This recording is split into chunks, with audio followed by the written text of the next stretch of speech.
네, 즐거운 하루 함께하는 지식인 답변 시간. 오늘은 적분과 전미분 뒤에 왜 DX를 붙이는지에 대해서 한번 얘기해 보고자 합니다. 네, 그래서 적분 뒤에 DX를 붙이는 이유는 생각보다 어렵지 않죠. 네, 네, 제가 그래서 일반적인 적분식을 하나 써놨어요. 인테그랄 A에서 B까지 fx를 x에 대해서 적분해라 라는 식을 써놨는데요. 이 왼쪽 식은 오른쪽 식과 같습니다. 네, 즉 인테그랄은 결국에 시그마 식이에요. 시그마 식인데 n이 무한히 커질 때 시그마 식과 동일하다 라고 할 수 있어요. 그래서 여기서 보시면은 fx는 이게 변환돼서 된 거고요. 이쪽 식이 변해서 dx가 됐습니다. 그래서 dx가 붙어요 라고 알려드리면은 저는 된 것 같거든요. 그래서 조금 더 디테일을 붙이자면요. 네, 결국에 인테그랄은 시그마예요. 즉 인테그랄은 더하기예요. 그런데 fx에서의 넓이를 구하려면은 많은 fx를 더하면 넓이를 구할 수 있나요? 아니죠. 왜냐? fx는 길이인데 길이를 마음껏 더해봤자 길이의 차원은 변하지 않아요. 즉 저희들은 길이 곱하기 길이를, 즉 넓이의 차원을 갖는 값들을 더해야지 fx만 더해갖고 넓이를 만들 수 없습니다. 그리고 그 넓이로 만들어주기 위해서는 각각의 길이에 굉장히 작은 x값을 곱해야 되죠. 그리고 그 굉장히 작은 x값이 dx이기 때문에 이렇게 dx를 곱해서 쭉쭉쭉쭉 더했다라고 생각해 주시면 되겠습니다. 네, 그래서 적분에 대해서는 답변을 마치고요. 이제 전미분에 대해서 알려드리고자 합니다. 그래서 우선 질문자님께서 전미분에 대해서 아시는 걸 보니까 아마 편미분에 대해서도 아실 것 같아요. 편미분은 무엇이었냐? 네, 굉장히 그 변수를 많이 갖고 있는 어떤 함수가 있는데 그 함수를 특정 변수를 기준으로 미분을 한 것이 편미분이다 라고 말할 수 있을 것 같은데요. 전미분에서는 살짝 꼬았습니다. 특정 변수가 아니라 변수가 막 다 변할 때에 미분을 하면은 어떻게 될 것인가에 대한 내용이 전미분입니다. 네, 그래서 저는 그 예로 활용할 함수 하나를 준비했어요. 네, 변수를 3개 갖고 있는 함수 f가 있다고 치고 이 변수가 모두 변할 때 미분을 하면 어떻게 될까에 대해서 고민해 보도록 할 거예요. 그래서 수학자들은 어떻게 생각을 했느냐? x1, x2, x3가 모두 막 변하고 있으면은 x2와 x3를 x1에 대한 식으로 나타낼 수 있지 않느냐라고 발상을 했어요. 그래서 저는 아래와 같이 썼습니다. 즉 이 식은 무엇과 같으냐? x sub 1,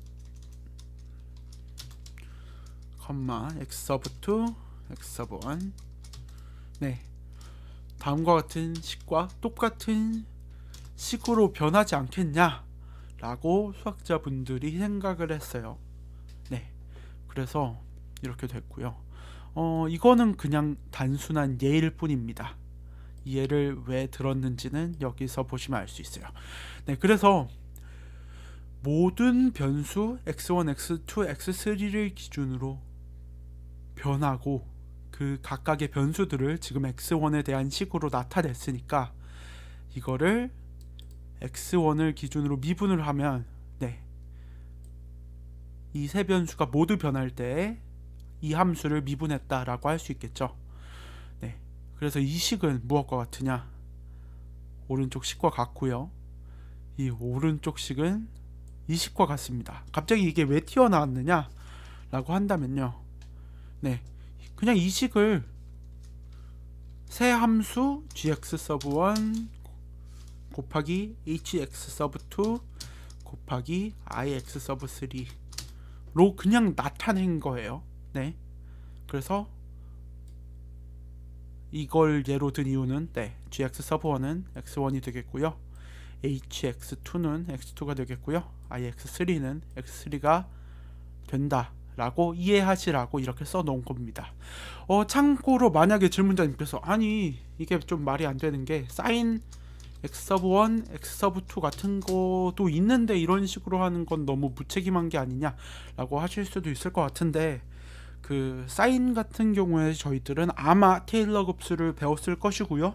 테일러 급수의 결과가 무한히 미분 가능한 거는 그 뭐라 해야 되죠? 다항식과 비슷한 식으로 근사할 수 있다라는 사실을 저희들이 알게 되었고요. 사인 이런 식도 결국에는 테일러 급수, 즉 다항식꼴로 근사할 수 있기 때문에 두 다항식, 뭐 다항식이라고 하기는 살짝 애매할 수도 있는데 어쨌든 이런 식으로 나눠줄 수 있다라는 가정을 충분히 할 수 있습니다. 그렇기 때문에 큰 문제가 없이 왼쪽 식과 오른쪽 식이 같다라고 연결할 수 있겠고요.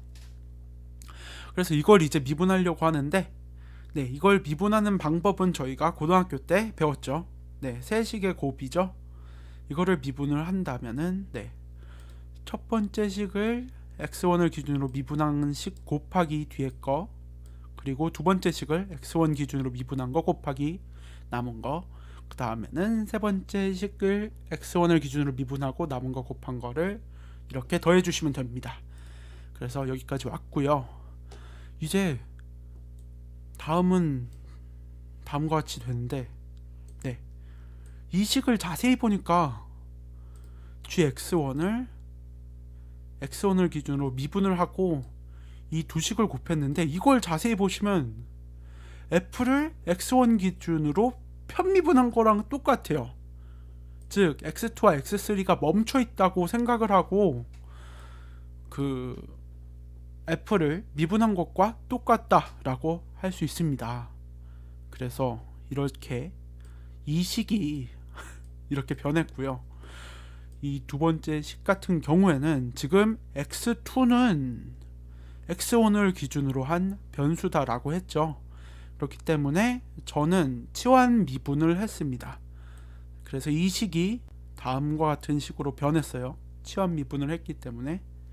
그래서 다음과 같이 됐고요. 이 오른쪽 식 또한 ix3를 x1 기준으로 미분을 해야 되는데 x3는 다음과 같고, 그렇기 때문에 저는 치환 미분을 했다. 그래서 다음과 같은 식이 나왔다 라고 할 수 있겠고요. 이 식을 보아하니 이 식 곱하기 이 식은 f를 x2 기준으로 편미분한 식과 똑같이 됩니다. 그렇기 때문에 이렇게 편미분식으로 나타냈고요.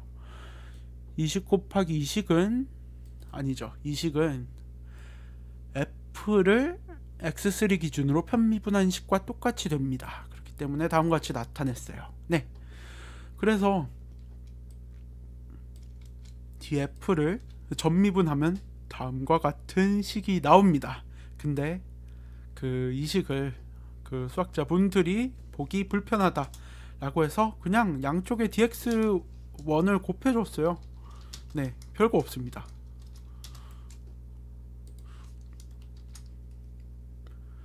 이런 식으로 곱해줬습니다. 그랬더니 어떻게 됐느냐? 저희들이 편미분을 배웠으니까 다음과 같이 나타내도록 할게요.